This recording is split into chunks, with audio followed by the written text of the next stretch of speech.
Vatican City fits inside 121 acres. It may own more gold than some countries. That sounds insane, but it's actually true. Recent 2026 reports hinted at huge reserves. No outside audit can see their vaults.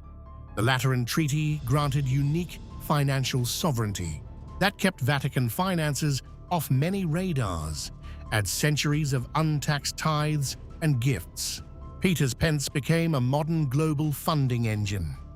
Money flowed in during wars and crashes. They held capital, while states lost theirs.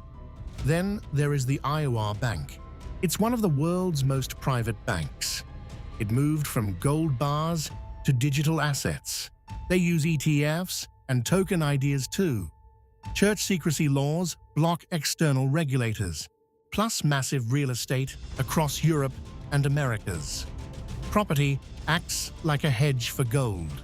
Their moral voice helps score unique deals. Countries and banks often give special terms. The ethical tension is obvious and serious. Preaching poverty while holding huge assets is awkward. Digital currencies in 2026 could change things, or they may just adapt behind closed doors. As long as Vatican remains sovereign, secrecy stands. We may never know their true net worth. Small country, massive financial clout, strange truth.